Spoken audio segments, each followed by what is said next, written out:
Hey everyone, Sheila here from Lifewithpets. So today I'm going to show you how we set up our goldfish tank. As many of you know, we've been planning on doing this for a while. We've now moved Belfin into the 20-gallon long and he is doing amazing. We still have no swimming issues, so that is great. So I'm going to show you how we set the tank up and why we set it up with what we did.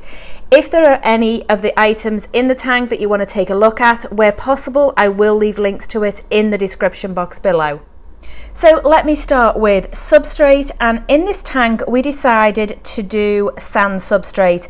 Now in our previous tanks we usually with goldfish have done bare bottom tanks, and I do think that that is an excellent option. The next best substrate for goldfish is sand, and so that is what we've done here. So for this particular sand we did use the National Geographic. This is the one we always use in our aquariums, and what we did this time was we did the white sand and then we did the black sand.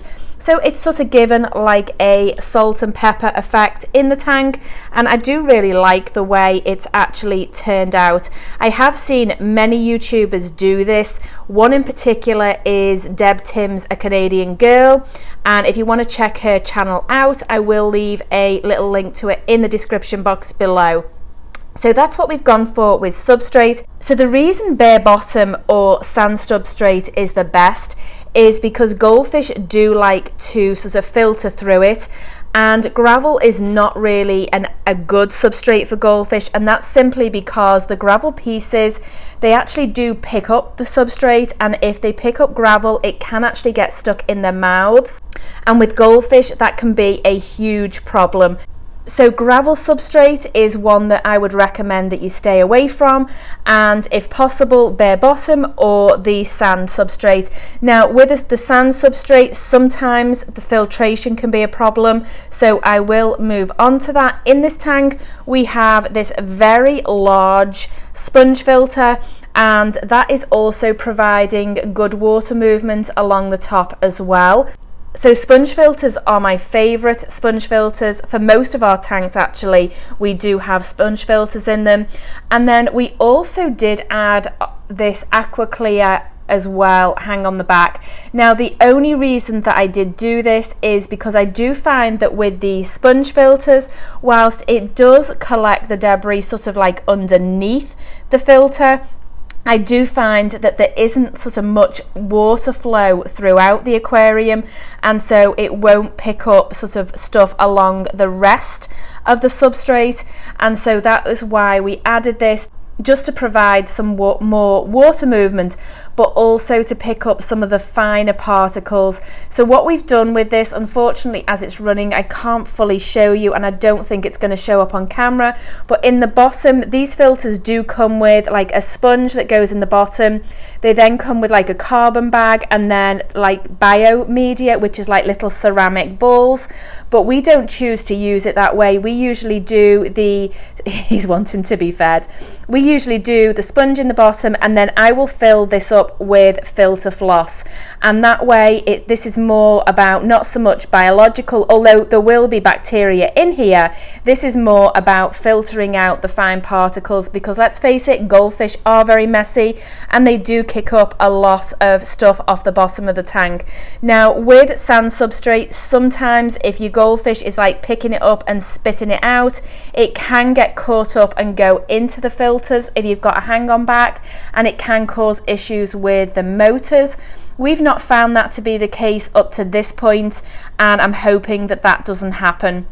The other thing we've also done is sort of modify this very slightly, and what we've done is add a piece of tubing, and then we've cut sort of little holes in as well so that the debris can go up, and it can also go up the end of it as well. The reason I've done that is because I want the particles that are sort of floating around in the bottom of the tank to go up into the tubing. So we're just testing that out to see if it will work or not.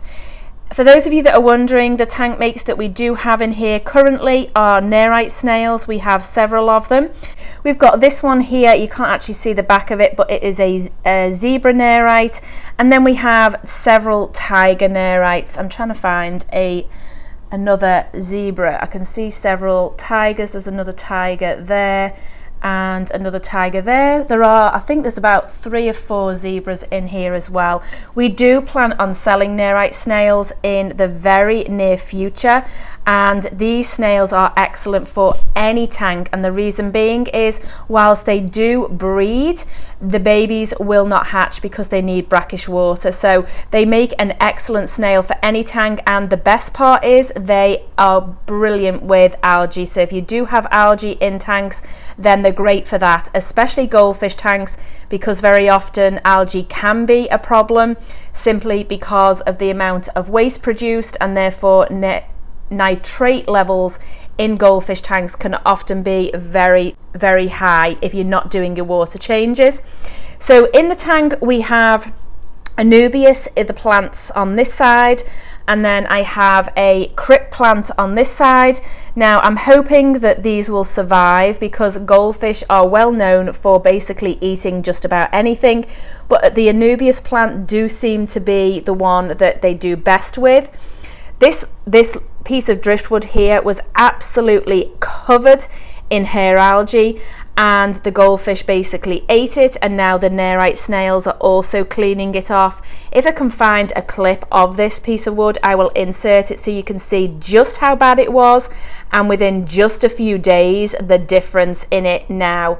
On this side we've just added a little piece of decor here. I don't know whether you can see it, but it's just like a little tree with a face, and then we've put the cap on the top.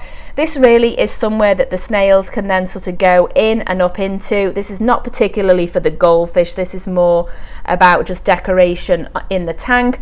Goldfish don't really need a great deal of decorations. They're not a fish that like to hide.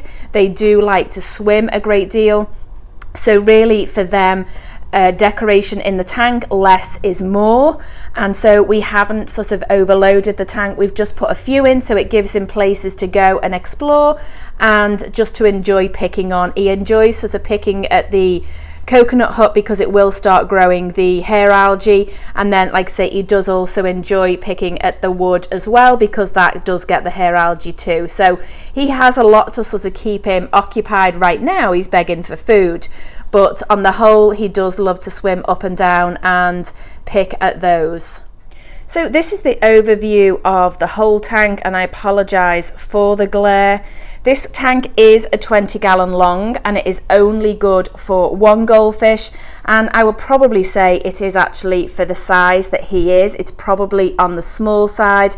However, as many of you know, this guy had very severe swimming issues, and we have found that the shallow tanks like a 10-gallon and a 20-gallon is just what he needs, and he's not had any swimming issues since. So this is why he has gone into this size of tank, but I do think that ideally he could do with a bigger tank, but this is what he's going to be in, just because I don't want any issues to reoccur with the swimming issues.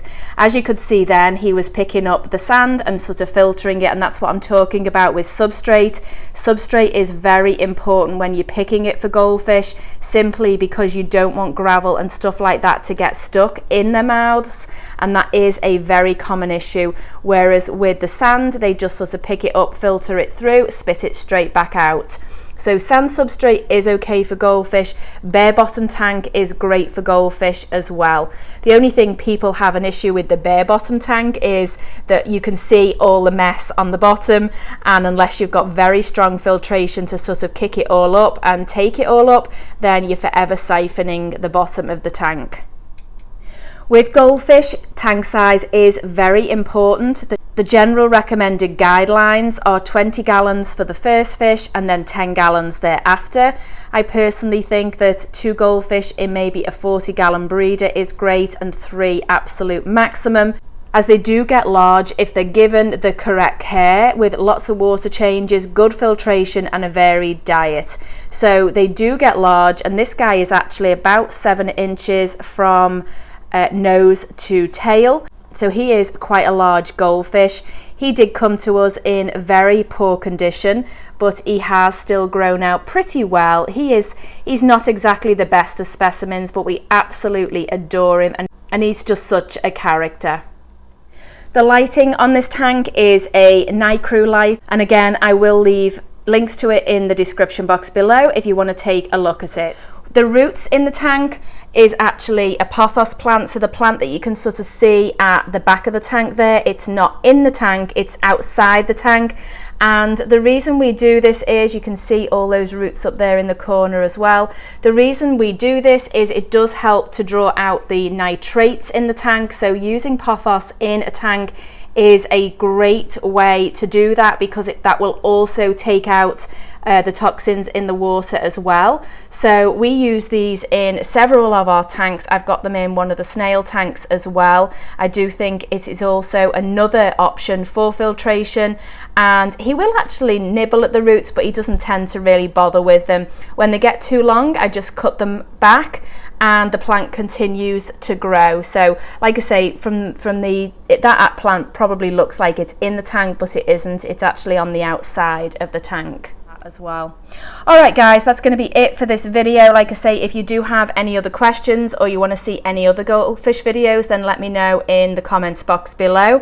Thanks for watching. Don't forget, if you're not subscribed, to hit that subscribe button and the notification bell, and we'll see you next time.